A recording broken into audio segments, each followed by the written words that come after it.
Leviticus 15, Part 2. Then God gave more detailed instructions regarding various bodily discharges. God said that when a man has an emission of seminal fluid, he must bathe his entire body in water, and he will remain ceremonially unclean until the evening, and any clothing or leather with this substance on it must be washed in water, and it will also remain unclean until the evening.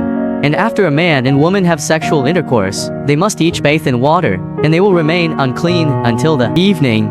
Then God said that whenever a woman is in her menstrual period, she will be ceremonially unclean for 7 days, and anyone who touches her during that time will be unclean until the evening, and anything that the woman lies on or sits on during that time will also be unclean, and anyone who touches her bed or other objects she has sat on must wash their clothes, bathe in water, and will be ceremonially unclean until the evening.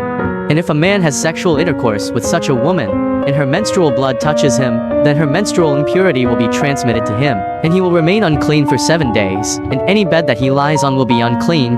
Now, if a woman has a flow of blood for several days that is unrelated to her menstruation, or if the blood continues beyond the normal menstrual period, then she is ceremonially unclean as long as the discharge continues, and any bed she lies on, and any object she sits on, is also unclean.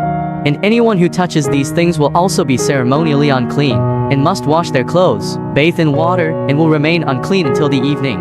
But when that woman's bleeding stops, she must count off 7 days, and then she will be ceremonially clean. And on the 8th day, she must bring 2 turtle doves, or 2 young pigeons, and present them to the priest at the tabernacle's entrance.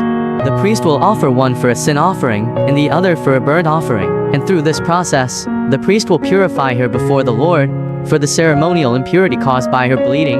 Then God said that these instructions will guard the people from ceremonial uncleanness, for otherwise they would die, for their impurity would defile God's tabernacle that stands among them. And that's